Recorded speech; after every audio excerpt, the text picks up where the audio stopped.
आज के कार्यक्रम में आपका स्वागत है। आज हम जो हमने सीरिया पर बातचीत शुरू की थी उसका ये सेकंड एपिसोड है। जैसा कि मैंने आपसे कहा था कि जो मैंने पहले एपिसोड में जिस पर बात रखी थी वो ये थी कि सबसे बड़ी समस्या तो ये है कि वहां बड़ी पैमाने पर इस सीरिया के युद्ध ने रिफ्यूजी पैदा किए हैं। उन पर बात की जानी चाहिए और ये हमने पिछले एपिसोड में आपसे चर्चा की थी विस्तार से। इस बीच में हालत यह है कि सीरिया में भयानक अव्यवस्था फैली हुई है और मीडिया लगातार ये कोशिश कर रहा है बताने की और छिपाने की कि इस पूरे के पूरे डिजाइन में जो सीरिया में चल रहा है उसमें कौन शामिल है। मैं बहुत दो टूक ढंग से ये बात आपसे शेयर करना चाहता हूं कि सीरिया का मॉडल सिर्फ आतंकियों का मॉडल नहीं है। सीरिया का मॉडल सिर्फ हयात तहरीर अल शाम एसटीएस संगठन का मॉडल नहीं है, बल्कि इस मॉडल के पीछे तुर्की भी है, अमेरिका भी है, इसराइल भी है। और अमेरिका और इसराइल प्रमुख हैं। तुर्की बहाना भरे प्रोपेगेंडा कंजम्पशन के लिए वो।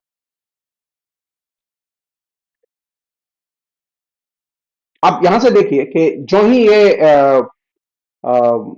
एसटीएस ने वहां कब्जा किया दमिश्क पर,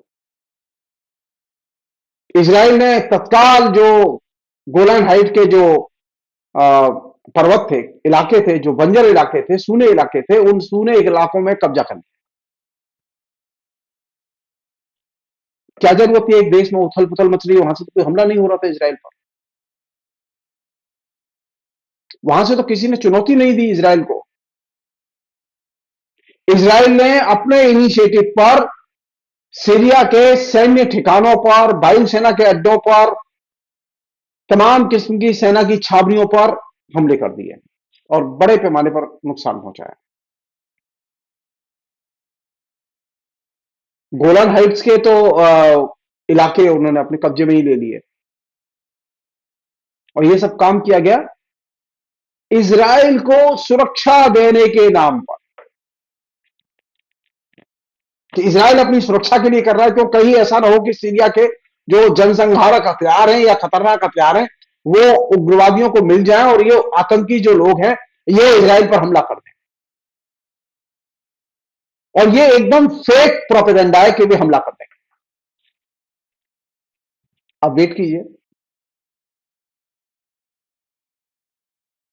ये असल में ये जो पूरा का पूरा प्रोसेस चल रहा है मिडिल ईस्ट में,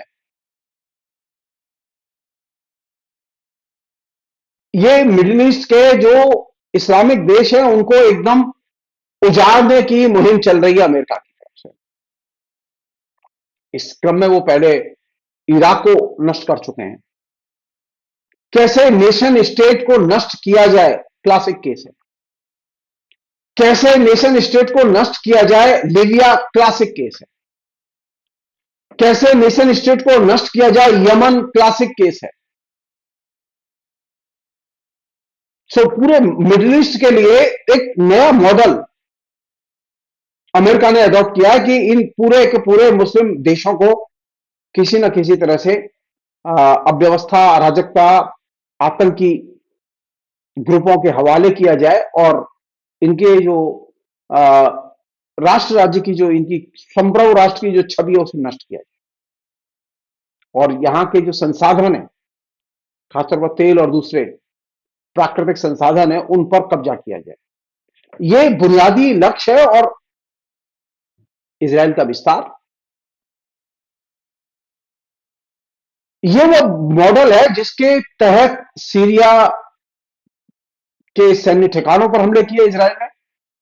गोलान हाइट्स के वे बफर जोन के इलाके अपने कब्जे में ले लिए जो 2000 मतलब काफी लंबे समय से वो बफर जोन था।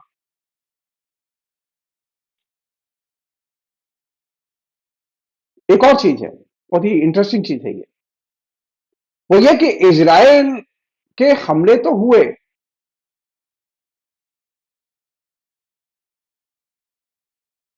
लेकिन क्या इजराइल इन हयात तहरीर अल शाम और दूसरे जो वहां संगठन है उनकी मदद कर रहा है? अब डिटेल सामने आने लगे। मैं थोड़ी देर बाद चर्चा करूंगा उनकी।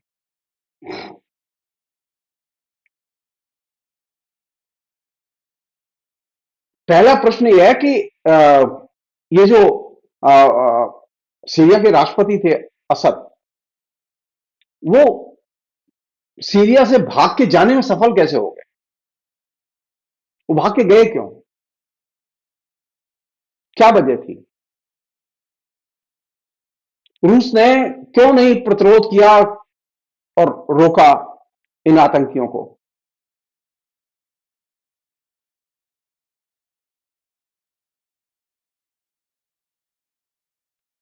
राष्ट्रपति असद जानते थे कि एसटीएस के लोग दमिश्क की ओर बढ़ रहे हैं,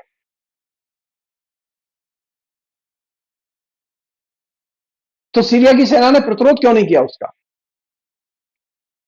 इन सवालों के उत्तर तो खोजने होंगे कि आखिर कैसा क्या घट रहा था पर्दे के पीछे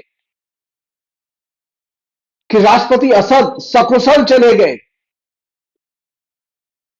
दर्जनों अटैचियों में पैसा भर के लेके सकुशल रूस चले गए।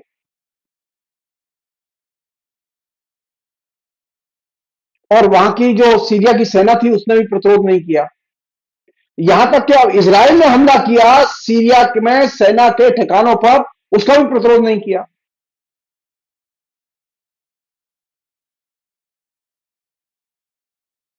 कोई तो चीज है ऐसी जो घट रही है जिसे हम लोग नहीं जानते।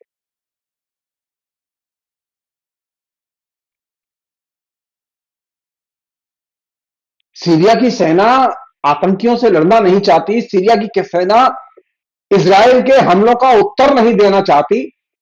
कोई तो चीज है ऐसी जो घट रही है नीचे, जिसकी रिपोर्टिंग मीडिया में नहीं आ रही।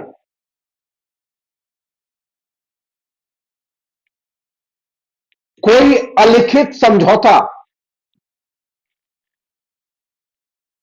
एसटीएस और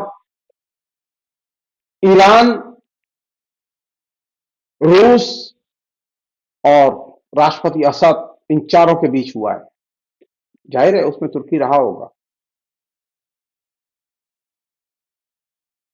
और उसी अघोषित समझौते के तहत असद को दमिश्क से जाने दिया गया और सेना ने प्रतिरोध नहीं किया। यहां तक कि रूस के साथ में उनका एग्रीमेंट है कि अगर सीरिया पर हमले करते हैं आतंकी, वहां की सत्ता को खतरा पैदा होता है तो रूस सैन्य हस्तक्षेप करेगा। लेकिन इस बार सैन्य हस्तक्षेप नहीं किया। सब लोग जानते हैं कि पूरे मिडिल ईस्ट में एकमात्र सीरिया के समुद्र तट पर रूस का सैन्य ठिकाना है। पूरे उस इलाके में कहीं और सैन्य ठिकाना नहीं है। तो रूस ने अपना रुझान बदल लिया, रुख बदल लिया। हो सकता है कि रूस के साथ में उनकी कोई अघोषित डील हो गई हो कि हम तुम्हारा ये सैन्य अड्डा रहने देंगे, बाकी तुम हमें सरकार चलाने दो।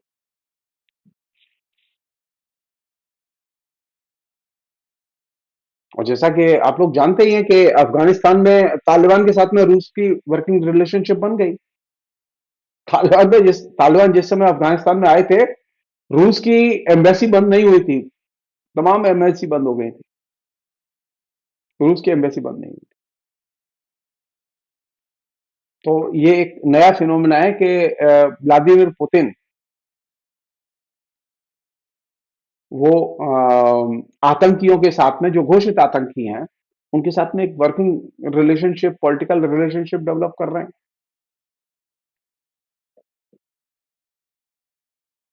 एक और चीज है जो कि मीडिया में खबर है, वो ये कि स्विट्जरलैंड के जरिए ईरान ने अमेरिका से बातचीत की और इस मामले में अपने को न्यूट्रल किया।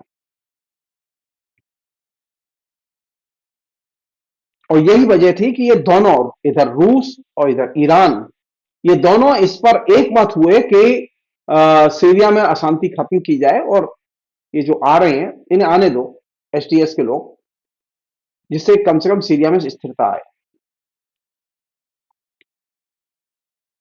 तो रूस तो एक्सपर्ट है अपने मोहरे बदलने में। वहां वो तालिबान के साथ तो उसने मित्रता कर ली, यहाँ वो एसटीएस के साथ मित्रता कर लेगा। क्यों? क्योंकि रूस यूक्रेन में बुरी तरह फंसा हुआ है, वहां से निकलना निकलना भी संभव नहीं है उसके लिए।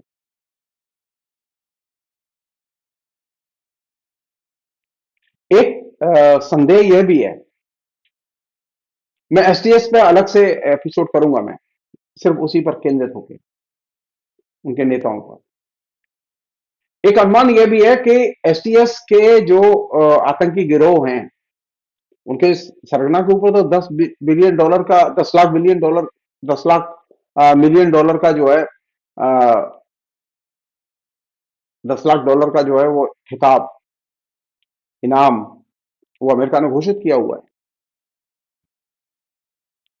ये डर है कि सीरिया का संकट, अगर ये आतंकी कंट्रोल में नहीं रहते या एसडीएस के लोग कंट्रोल में नहीं रहते, तो वो इराक तक फैल सकता है या आसपास के देशों में फैल सकता है। इसलिए ये कोशिश है कि ये जो लोग हैं इन्हें इराक तक, तो सीरिया तक सीमित रखा जाए। और यही वजह है जिसकी वजह से डील की गई। यही वजह है कि अमेरिका, ब्रिटेन, आज जितने भी पूंजीवादी देश हैं जो कि कल तक एसडीएस को आतंकी संगठन मानते थे, उसके प्रति अपना रवैया बदलने जा रहे हैं।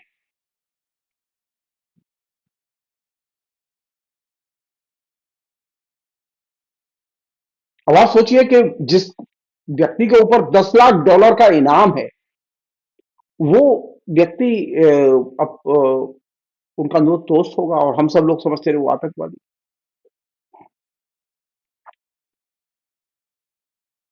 लोगों की चिंता यह है कि एसटीएस के लोग वो अभी टेररिस्ट ग्रुप की तरह काम करते रहे, वो लड़ाई लड़ते रहे, उन सरकार नहीं चलाई कभी। तो वो उम्मीद कर रहे हैं कि अब लोग इंतजार कर रहे हैं कि वो कैसे सरकार चलाते हैं, किस तरह की नीति अपनाते हैं, और सीरिया के पुनर्निर्माण में अमेरिका दिलचस्पी लेगा कि नहीं लेगा। हाँ, एक खबर आई है इस बीच में कि एसटीएस के लोगों ने और दूसरे ग्रुपों ने इजराइल से हथियार, बारूद, गोला, ये सब मांगे हैं, क्योंकि उन्हें जरूरत है, उनके पास नहीं है।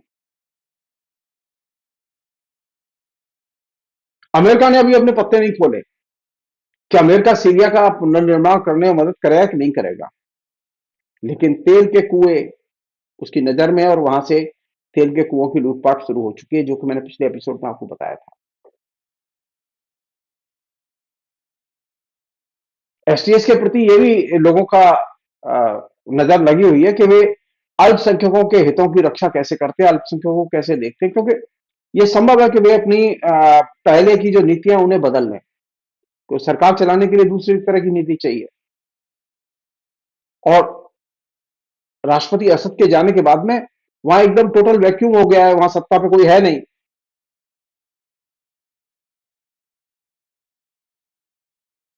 एक और चीज है वो ये कि सीरिया में कभी इसराइल के टैंक दिखाई नहीं दिए, जो कि इस बार असद के जाते ही वहां टैंक गोलन हाइट्स और दूसरे इलाकों में घुस गए। उन्होंने बफर जोन पर कब्जा किया। ये बफर जोन 1974 से बना हुआ था।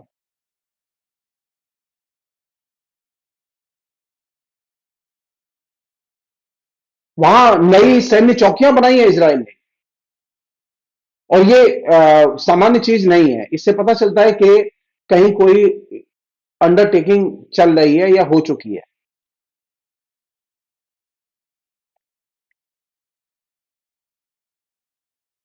इसराइल के गुप्तचर विभाग के एक अफसर, लेफ्टिनेंट कर्नल ने हिब्रू मीडिया को बताया है कि आतंकियों ने उनसे हथियार सप्लाई देने का अनुरोध किया है और वे इसराइल के साथ शांति समझौता करना चाहते हैं। उन्हें किस तरह के हथियार चाहिए इसकी उन्होंने एक सूची दी है। वह सूची हम लोगों ने बड़े अधिकारियों को फॉरवर्ड कर दी है।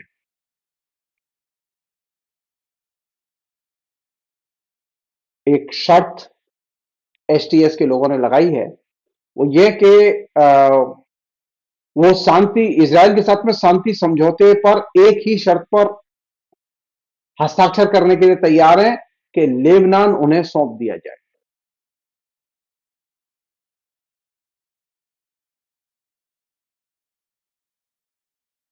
एक और चीज है जो खबर आई है मीडिया में, वो ये कि ये जो एसटीएस के जो और दूसरे ग्रुपों के जो आतंकी युद्ध में घायल हुए,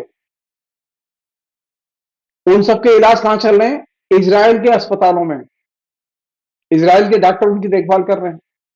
तो ये जो मीडिया में जो आ रहा है कि नहीं ये सब तुर्की का हाथ है, तुर्की इसके पीछे है, ये एकदम सतह पर दिखने वाली चीज है। असल चीज है इजराइल और अमेरिका की सक्रिय भूमिका।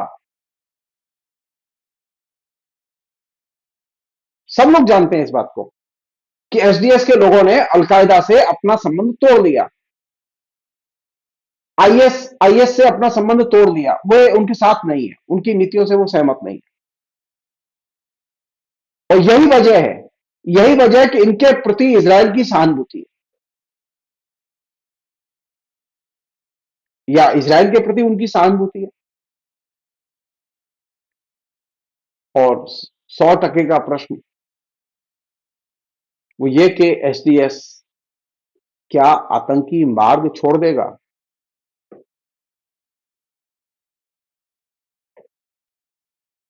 और इससे भी बड़ा प्रश्न जिस पर मैं बाद में एपिसोड करूंगा, मैं खाली संदर्भ बता के छोड़ रहा हूं।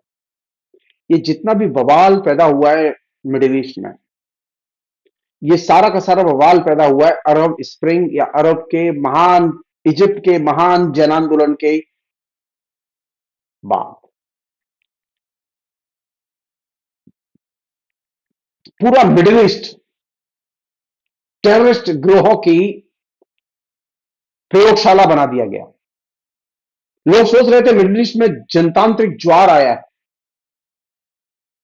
हकीकत एकदम इसके विपरीत निकली। जनतांत्रिक आंदोलन में जो लोग भाग लेते हुए सामने आए, वे अपने अपने देशों में, ट्यूनीशिया से लेके इजिप्ट तक, इजिप्ट से लेके और दूसरे देशों तक, तरह तरह के पृथकतावादी आतंकी संगठन के तौर पर उन्होंने अपना विकास किया और निर्माण किया और खूनी जंग लड़ी। तो एक so called sponsored democratic movement, जैसे यहां अन्ना हजारे का था, वो किस तरह से आपके यहां फासिज्म का लीडर दे सकता है, ठीक उसी तरह मिडिल ईस्ट में उसने उग्रवादी और आतंकी नेता दिए और कंजर्वेटिव पॉलिटिक्स को और ज्यादा पुख्ता किया। ये जो पहलू है, इस पहलू को समझे बिना आप इस ये जो मिडिल ईस्ट के देशों में जो तबाही मची हुई है नेशन स्टेट की, इसे आप नहीं समझ सकते। जिस समय ये अरब स्प्रिंग का आंदोलन चल रहा था, मैंने उस समय भी फेसबुक पर, मेरा ब्लॉग है नया जमाना, उसमें मैंने लेख लिखे थे, फेसबुक पर काफी लिखा मैंने।